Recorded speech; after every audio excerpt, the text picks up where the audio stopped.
বিসমিল্লাহির রহমানির রহিম। আজকে এই বিশাল কর্মী সভায় সম্মেলনের স্নেহের সভাপতি আবু সিদ্দিক, এখানে অনেকেই উপস্থিত আছেন। উপজেলা বিএনপির সভাপতি আবুল কালাম চেয়ারম্যান, সাধারণ সম্পাদক সহ বিএনপি পরিবারের সকল স্তরের নেতৃবৃন্দ, সামনে উপস্থিত আমার মা বোনেরা এবং আমার গরিব দুঃখী মেহনতি জনগণ, আসসালামু আলাইকুম। আমি বক্তব্য দেওয়ার শুরুতেই স্মরণ করি আমাদের বৃহত্তর ঈদগায় যারা ইন্তেকাল করেছেন, আমি রব্বুল আলামিনের কাছে প্রার্থনা করব রব্বুল আলামিন যত তাদেরকে জান্নাতুল ফেরদৌস নসিব করেন। এই কথা বলে বিএনপি গত 17 বছর লড়াই সংগ্রাম করে আজকে বাংলাদেশের গণতন্ত্রের যাত্রা শুরু হয়েছে। আপনারা জানেন শহীদ রাষ্ট্রপতি জিয়াউর রহমান বিএনপি প্রতিষ্ঠা করেছিলেন। আমরা গত 19শে জানুয়ারি তার 89তম জন্মবার্ষিকী পালন করেছি। গণতন্ত্রের জন্য লড়াই করেছে আপোষহীনভাবে আমাদের নেত্রী বেগম খালেদা জিয়ার নেতৃত্বে। আমরা একটা সুশৃঙ্খল জাতীয়তাবাদী দল।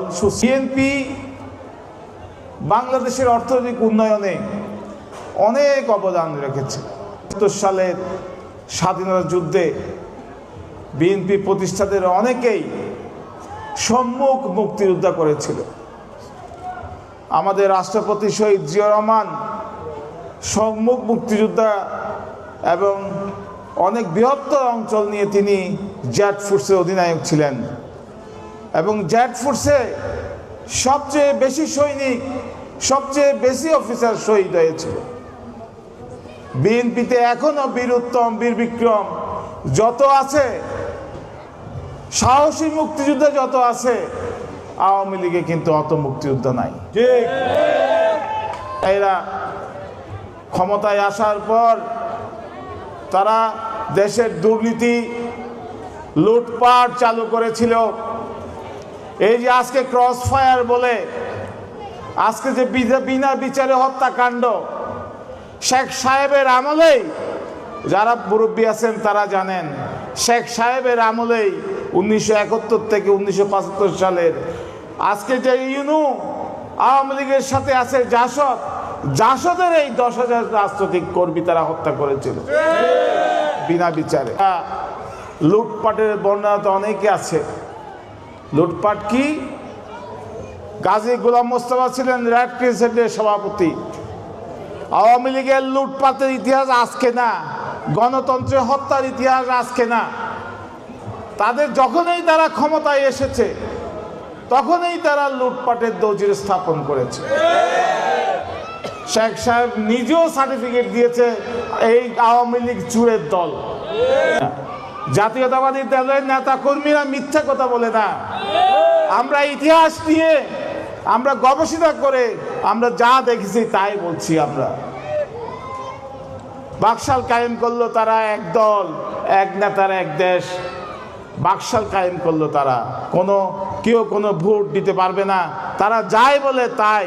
সংবাদপত্রের স্বাধীনতা খর্ব করলো এবং এই যে অর্থনৈতিক স্বাধীনতা নষ্ট করে তারা মিল কারখানাগুলো সব সরকারের আন্ডারে নিয়ে আসলো এবং লুটপাট শুরু করলো, দুর্নীতি শুরু করলো তারা। 15ই আগস্ট পট পরিবর্তনের পর শহীদ রাষ্ট্রপতি জিয়াউর রহমান ক্ষমতায় আসলেন। এগুলো অনেক ইতিহাস আছে। আপনারা যেহেতু আমাদের নেতা কর্মী, সেই কারণে আমি সংক্ষিপ্ত করে যাতে আপনারা মানুষকে বলতে পারেন। জিয়াউর রহমান সাহেব আসলেন, আসার পর তিনি কি করলেন? তিনি একজন সেনা প্রধান হয়েও ওদিকে যে রাজনৈতিক নেতৃত্ব শেখ সাহেব সারা জীবন গণতন্ত্রের জন্য সংগ্রাম করে তিনি গণতন্ত্রকে হত্যা করলেন।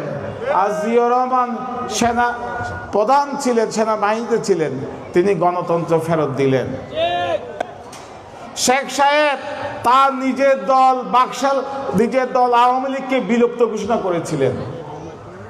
বিলুপ্ত, আর কোনো দল থাকবে না, আওয়ামী লীগ সহ সব দলকে, নিজের দলকে নিজে বিলুপ্ত ঘোষণা করেছিলেন।